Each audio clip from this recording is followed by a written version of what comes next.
Narito po tayo ngayon sa ating mga panauhin sa gabing ito. Kaya huwag po kayong alis sa inyong mga talapitan dahil marami pa po kayong bisitang matutunghayan. Narito po ngayon ang ating panauhin, ang dating Pangulong Erap Estrada. Pasok!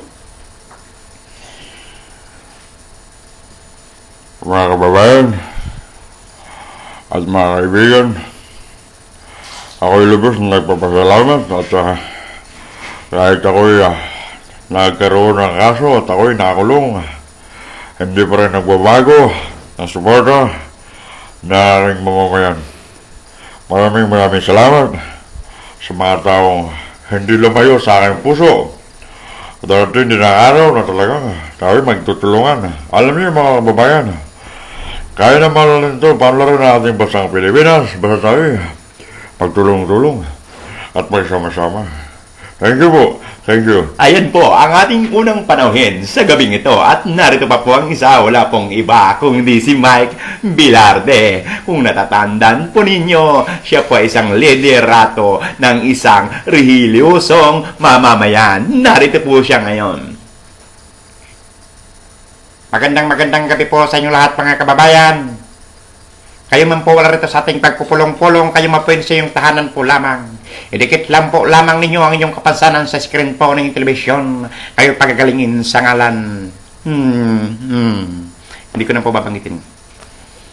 At hindi lang puro nagtatapos, marami pa po sila. At narito man po ang isa pa natin ginagigiliwan. Wala pong iba kundi si Mike, paring Mike Enriquez. Pasok! May dumanong nangyari na namang kaguluhan sa bandang Kamindanawan. Hindi malaman dumano ng mga tao ron kung sino talagang tunay na may sala. Kahit wag po kayong umalis sa inyong mga talapitan dahil maya-maya lamang po pagbabalik ng magagandang 24, eksklusibo. Kaya tandaan, makakaligtas man po kayo sa mata ng tao, ngunit sa mata ng Diyos, kayo ay kalaboso.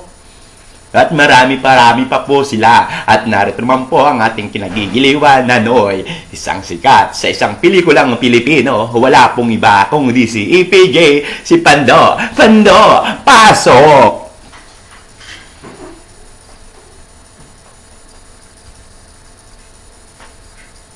Maraming salamat. Tandaan nyo, ang lahat ng mga taong maabuso sa kanilang pamilya, hindi ko papatawarin. Tulad halimbawa ni Kapitan Nengo, pinakain ko na siya ng bala. Tandaan ninyo, sa oras na ginawa niya paulit yun, huwag kayo magwiling tumawag sa akin at hindi na siya masisikatan ng araw pag yung ginawa niya panguli. Kahit butas ng karayom mga kaibigan, ipapasukin ko. Salamat. At maraming pa pong iba. Narito naman po ang dating komedyanteng nawala na sa ere, ngunit muling ginuhay nitong inyong lingkod. Wala pong iba kung si Ben Tisoy. Ben, pasok ay naku. Ako po'y muling nagbalik upang malaban po ninyo na hindi pa po ako patay. At hindi pa po din nagtatapos ang ating panungin sa mga gabing ito. At narito pa po ang inyong lingkod. Walang iba kundi si Attorney. Pag may katuwiran, ipaglaban mo season. Alam nyo mga kababayan, pag kayo po'y may mga karanasan, hindi niyo po ninyo malilimutan. Mas may dumulog, hindi kayo'y magsadya sa aking himpilan at sa aking programang ikaw at ang batas. Pag may katwiran, ipaglaban mo. Ako pa nga po palang yung lingkod, Attorney Season, at sa aking programang ikaw at ang batas. Ay nako, nagbakil-bakil na itong si Attorney. Paano ba naman kasi hanggang sa ngayon ay tumitikada pa kahit siya ay matanda na. At narito po ang isa pang kinakatakutan ng mamamayang Pilipino. Wala pong iba kundi si Tulpo. Tulpo, pasok! Nang may tumawag sa aming himpilan, nang may di ba nung barumbadong magalagala sa may bandang Quezon Avenue, nang pinuntahan ko kasama ko ang aking agent at ang aking mga kameraman, nakita at nakuna naman agad ng aking kameraman ang barumbado. Kaya ang loko ngayon, humihimas na ng malamig darihas. Kaya kung kayo may nakitang ganitong klaseng kaso, huwag kayong magatubiling itawag, kundi kayo sumbong nyo. Kay Tulpo. Nako, napakatindi po ng kanyang sinabi. Kaya't mga kaibigan, manda na kayo pag kayo may ginawang katarantaduhan. At narito man po ang isa pang walang iba, kundi ang boses na kakaiba, Mr. Ray Langit. Maring Ray, pasok!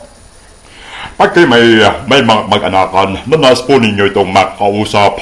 Mas may na may dumulog, hindi kayo tumawag, hindi kayo magsadya sa aking impilan at sa aking programa. Kasangga ko ang ulap. At hindi rin po nagtatapos doon. Sa dami po ng kanyang nagagayang boses, ito pa po ang nakarang Pangulo nating FBR, Pangulong Ramos. Pasok! Magandang gabi po sa inyong lahat mga kababayan. Ako nga po pala yung nakarang Pangulo. Isa lamang po ang sasabihin ko sa inyo. Di na pa ako tatakbo.